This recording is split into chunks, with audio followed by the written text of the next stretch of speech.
हमारे यहाँ अभी कल भी 3 जलसे हो रहे हैं। फिर उसके बाद बताया जा रहा है कि इस्लामाबाद में डी चौक के अंदर अगेन, जहाँ पे पहले भी जिस तरह हम कह रहे थे चीनी सदर को उसकी धरने की वजह से नहीं आया गया था, 4 तारीख और 5 को लाहौर में, और उसके पता नहीं जमात इस्लामी ने भी कुछ 7 को जलसा अनाउंस किया हुआ है। 14-15 को यहाँ SCO होने जा रही है और पूरे जो हमारे लिए सेंट्रल एशियन सदूर और पता नहीं कौन कौन यहाँ आएगा, चीनी वजीर आजम तो 14 को आ ही जाएंगे। मगर ये जो जंग के खतरात सर पे बॉर्डर के ऊपर आ गए हैं, तो हम ये बात कर रहे थे कि क्या इसकी निगरानी में छोड़ दें कि ये बच्चों की तरह हमारे जज लड़ रहे हैं या हमारे पॉलिटिशियन यहाँ तरमीमों में लगे हुए हैं। इस वक्त एक वर्किंग रिलेशनशिप होनी चाहिए तमाम पार्टीज में, क्या कहेंगे? मेरे ख्याल आमिर साहब, जो हमारी तारीख वो यही रही है कि ऐसी कोई सिचुएशन जब होती है जिसमें कोई जंगी सूरत हाल पैदा हो जाती है या दहशत गर्दी के खिलाफ जैसे जंग थी, अगर आपको याद हो इमरान खान साहब ने धरना भी ख़त्म कर दिया था और सारे इकट्ठे हो गए, फिर एक यकजान हो गए थे और मिल के वो सारा नेशनल एक्शन प्लान बना सारा। और उससे पहले जो हमारी जंगें हुई भारत के साथ, उसमें भी तकरीबन यही जज्बा हमें देखने को मिला। तो मेरा नहीं ख्याल कि अगर कोई ऐसी संगीन सूरत हाल बन जाती है तो उसमें किया जाए। सरेदस्त क्या हो सकता है पॉसिबल? जो इस्लामाबाद का एहतजाज है वो तो आपको पता है नया लॉ आया हुआ है यहाँ पे, तो मेरा ख्याल है ये ज़्यादा गड़बड़ होगी यहाँ पे। बाकी जगह पे जो एहतजाज है वो शायद रूटीन में हो जाए या जैसे पहले हुआ है तो कुछ दिन पहले रावलपिंडी में उस तरह का हो। लेकिन ये कि पॉलिटिकल साइड पे अगर आप देखें आज की डेवलपमेंट, जैसे आपने KP वाली वो की, IMF से पहले भी तय था, उन्होंने मीटिंग्स भी की थी और उसके बाद ही ये सारा हुआ था जब सूबों ने यकीन दहानी कराई, सियासी यकीन दहानी मिली, उसके बाद उन्होंने वो पैकेज अनाउंस किया और सारी चीज़ें हुई। और दूसरी बात, आज जो एक खबर आई थी कि स्पीकर बुला रहे हैं पार्लिमानी हेड्स की मीटिंग, तो उसके लिए भी अगरचे वो डिले हो गई है, उन्होंने कहा है कि अभी नहीं बुला रहे, लेकिन PTI ने वेलकम किया था और उन्होंने कहा था कि अगर हमें अभी तक दावत नहीं मिली, अगर हमें बुलाया गया तो हम जाएंगे उसमें। तो लग तो ये रहा है कि सूरत हाल बेहतरी की तरफ जाएगी, सियासी जमातों के दरमियान भी, सियासी लोगों के दरमियान भी, और जानी भी चाहिए। आईनी तरमीम का अपनी जगह पे वो चलती रहती है, ये चीज़ें सारी, ये मामला चलते रहते हैं। जी राव साहब, ये बिल्कुल मैंने कहा ये तमाम लोकल फैक्टर्स के साथ जो है,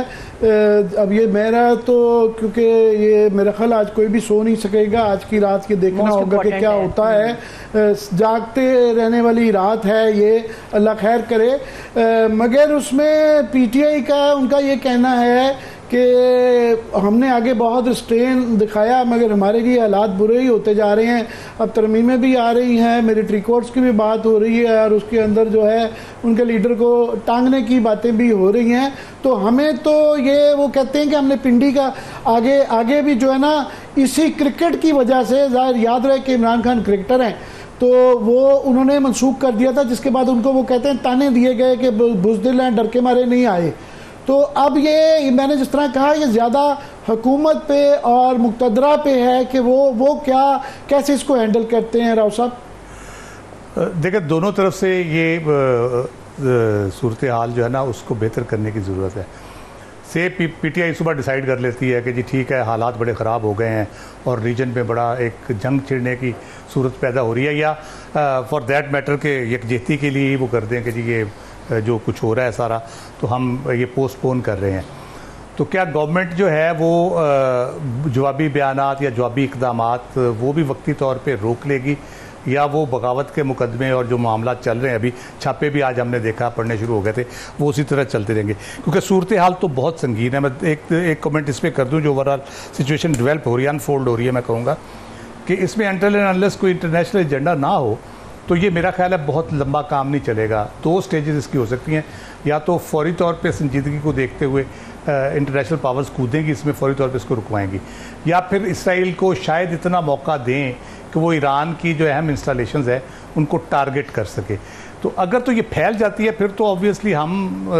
जितने मर्जी दूर हों या नज़दीक हों, वो तो फिर चीन भी है, इधर रूस भी है, भारत भी है, जापान भी है, सारे पे इफेक्ट होंगे, खत्ते में मिडल ईस्ट के कंट्रीज़ भी होंगे। तो उसमें तो फिर पाकिस्तान की अंदरूनी सियासत जो है वो तो ना फोकस में होगी, ना उसकी कोई बात करेगा, ना उसके बारे में कुछ सोचेगा। तो मेरा ख्याल है ये पॉलिटिकल पार्टीज़ के सोचने की बात है, हुकूमत के सोचने की बात है, मुक़्तदरा के सोचने की बात है कि जो सिचुएशन डेवलप हो रही है वहाँ पे,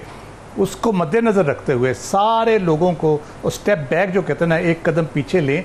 और मेरा ख्याल है कल या परसों इस पे एक जो स्पीकर साहब कॉन्फ्रेंस बुला रहे थे पार्लियामानी लीडर्स की, वो इस इशू पे अगर बुला ली जाए तो ज़्यादा इफेक्टिव होगी और मेरा ख्याल है उसका रिजल्ट भी अच्छा निकलेगा। अगर इसराइल को अलाउ किया गया कि उनकी कोई जौहरी इंस्टॉलेशंस के ऊपर हमला कर लिया जाए, अगर ऐसा होगा तो ये पूरे खित्ते की नहीं शायद वर्ल्ड वॉर भी हो सकती है। डेफिनेटली ये एस्केलेशन होगी और बहुत ख़तरनाक होगी। पर यहाँ कोई सिर्फ पार्लियामानी मीटिंग नहीं, मेरा तो ख्याल है ऐसे मौक़ों पे जो है जॉइंट सेशन एंड प्रोलॉन्ग्ड, और जब तक ये ना चले डिपेंडिंग ऑन कि आज रात को क्या होता है इस पे बहुत मुनसर है। मगर वो शाम तक की इत्तला ये थी कि पीटीआई वाले कह रहे थे हमें कोई इन्विटेशन नहीं आया उस पार्लियामेंट्री मीटिंग का, और ये कोई शरपसंदी की जा रही थी कि जनाब उन्हीं के लिए तो ये हलवा पकाया जा रहा है कि पीटीआई की वहाँ गवर्नर राज भी शायद डिस्कस हो रहा हो। आई होप कि ये गलत थी, अगर सही भी थी तो इसके बाद इस डेवलपमेंट के बाद सिनारियो बदल जाता है। मगर मुझे इसके अंदर बड़ा मायूसी जो है पीपल्स पार्टी से इन जनरल है, बिलावल से ख़ास तौर पे है, और क्योंकि वो लीड कर रहे हैं नून लीग के अंदर। इस तरह साद रफीक साहब नज़र आए कि कोई वो हमेशा की तरह कोई मुतदिल बड़ी बड़ी बैलेंस्ड उन्होंने कोई गुफ्तगू की। अभी आज भी नून लीग वाले ये कह रहे थे कि मौलाना साहब से उम्मीदें हैं, हमें अभी भी के आई न्यूज़ के लिए कहें, मगर हमारा उनके साथ राब्ता पीपल्स पार्टी के ज़रिए है। पीपल्स पार्टी और बिलावल भुट्टो इसको शहर शहर जाके लीड कर रहे हैं, और ये जो आइनी मामला जो बेचा जा रहा है जिसके अंदर तमाम पाकिस्तान के बड़े वकला अब ये कह रहे हैं कि बाकी तो छोड़ेंगे, बेवकूफ़ाना एक बात है, ये केओस है, एडमिनिस्ट्रेटिव केओस है कि दो किस्म के कवानीन को, सिविल को और आप जो है कॉमन लॉ को मिक्सअप नहीं कर सकते। मगर ये क्या राव साहब, ये बढ़ जाता है, और ये अगर अक्लबंदियाँ नहीं की जाती हैं तो ये मामला किधर आपको नज़र आ रहे हैं? देखिए आमिर साहब, एक तो बिलावल साहब बड़े ज़ोर शोर से लगे हुए हैं। मैं तो बड़े दो बुनियादी सवाल है जिस दो बुनियादों पे वो तरमीम की बात कर रहे हैं। एक तो वो कह रहे हैं केसेस का बैकलॉग ख़त्म हो जाएगा, और दूसरा वो कहते हैं जी वज़ीर आज़म को घर भेज दिया जाता था। तो इस बात की उनको किसने गारंटी दी है कि अब ये अदालत अगर दो बन जाएंगी तो ना वज़ीर आज़म को घर भेजा जाएगा, ना पनामा स्कैंडल होगा, ना कोई डिस्क्वालिफिकेशन होगी, और आम लोगों को उनके दरवाजे पे इंसाफ मिलना शुरू हो जाएगा। मेरा ख्याल है ये सिर्फ लोगों को बेवकूफ़ बनाने के लिए इस किस्म की बातें की जा रही हैं। इन तरामीम का फ़ायदा सिर्फ उस सूरत में हो सकता है जब आप ग्रास रूट लेवल पे अपने जस्टिस सिस्टम को ठीक करें, एड्रेस करें, और मुल्क के अंदर जो एक तरीके इंसाफ जिस पे सबसे ज़्यादा शोर डालती है, किया तो उन्होंने भी कुछ ज़्यादा नहीं, लेकिन सबसे ज़्यादा शोर डालती है कि आप इंसाफ की बुनियाद पे माशरा कायम करें। तो आपका जब माशरा इंसाफ की बुनियाद पे है ही नहीं, आप टॉप पे थोड़ा बहुत ठीक ठाक करके तो किस तरह से उसको बेहतर कर सकते हैं। मेरा ख्याल है कि सिर्फ ये एक